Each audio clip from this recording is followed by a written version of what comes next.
Alors bonsoir, bonsoir tout le monde. Voilà, très cher internaute, je me présente Driss du 47, Lot-et-Garonne. Donc voilà, bon, je tente une petite expérience sur YouTube. On va voir si ça marche ou pas. Après, c'est la vie, hein. Des fois ça passe, des fois ça casse. Voilà, je me suis mis cette fois-ci sans casquette. Je me suis mis un petit coup de propre sur le visage quand même pour paraître correct. Donc voilà, mon sujet à moi, c'est le sujet Maroc-France, qui est un peu compliqué. Bon, donc, les gens ne savent pas où c'est que je suis né. Je suis né en France, dans les années 80. Comment vous expliquer la chose Ici en France, on a été éduqué d'une certaine manière, certes, en mode franco-marocain. Donc à la maison, on nous apprenait certaines choses, et à l'extérieur, autre chose. Ce qui est très difficile d'être, on va dire, double culture. À la maison, c'était le marqa. C'était tu dors à je sais pas combien dans la chambre, ta mère elle rentre là-dedans, elle sait pas qui c'est qui est à côté de l'autre, elle reconnaît juste à la taille des pieds, fille garçon. Des fois c'était 7-8, quand elle voulait en attraper un, se gourait, donc il y en a un qui prenait une branlée à la place de l'autre quand il faisait une connerie.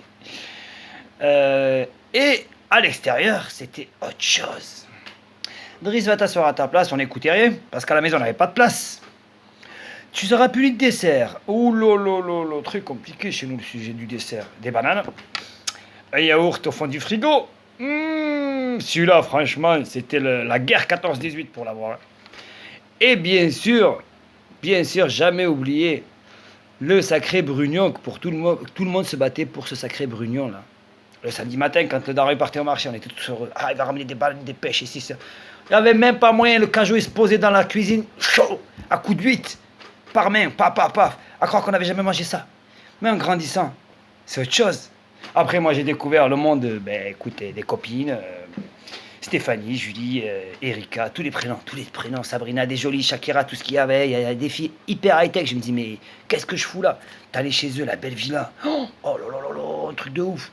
Salle de bain. Le conflit de la salle de bain. Chez nous, les Arabes, la salle de bain, une serviette pour tous. Une brosse à dents pour 15. Mais c'est quoi ce bordel? Tu sais même pas. L'autre, il s'est essuyé le cul, l'autre, il s'est essuyé le visage. Tu m'étonnes qu'on avait des boutons partout. Mais moi, j'en rigole. Bref. Ouais, après, tu vas chez Adeline, chez ses parents, la belle salle de bain. Mais tu sais pas qu'il faut pas mettre d'eau partout. Donc, eux, ils mettent une serviette par terre devant le bac de douche. Mais tu ne sais pas, toi, t'en as pas de bac de douche. T'as un stall. Et ou une baignoire, tout le monde se passe les uns après les autres. Mais c'est quoi ce bordel? À la fin, l'eau, elle est noire. Je ne moque pas de mes origines, mais c'est la réalité. Maintenant, nos enfants, c'est le petit dop, goût caramel, goût Ushuaïa, oh là là, jojoba, etc. Les enfants, ils manquent de rien. Ils ont les derniers dentifrices, les dernières brosses à dents. C'est un truc de malade. Mais c'est un truc de malade. Et après, le père qui arrive, ouais, qui c'est qui a mis de l'eau partout? Et toi, tu hachèmes dans un coin. Tu te dis, merde, où c'est que j'ai mis les pieds là? Ça craint. Ça craint. Eux, il y a une serviette pour la tête, une pour le corps et une pour le bas. Pour pas dire pour le cul. Oh, un pour tous et deux pour tous. Oh, on va où? Mais bref. Enfin, excusez-moi de faire mes petites grimaces, mais ça, c'est des tocs qu'on a. Cette famille. bref, je parle tout seul. Là, je travaille de nuit, donc j'en profite un petit peu. Voilà, au lieu de me faire chier à dormir, autant me faire veilleur de nuit dans un HP. Déjà que j'étais à moitié starbé, alors là, ça m'a rajouté. Ma fille, elle m'a dit, papa, arrête de travailler avec les fous parce que t'es déjà à moitié fou. J'ai dit, un fou, mais des fous, ça fait des foufous. Bref. Et on me dit, Driss, كتعرف العربية مزيان فين زايد وزايد المغرب ولا فرنسا? C'est vos affaires? De quoi tu te mêles là? Mais de quoi tu te mêles même si je suis né en Afghanistan? Je suis né en Israël. Ça te fout les boules, hein? Eh ben non, c'est pas vrai, je suis né en France. Parce que soi-disant, on parle marocain couramment. Pourquoi? Quelle origine à l'origine? Certes, je suis de nationalité française. Ça m'a pas beaucoup arrangé. J'ai mis un peu plus de temps à accéder à mon travail aujourd'hui que j'aurais dû avoir à 22 ans. Ah, j'en ai 39. Hein. Bref. T'es né où? La question que... Fin Zayed. Woodminta. Tintantan. Il se meurt quand il te pose des questions. Ouais, lèche.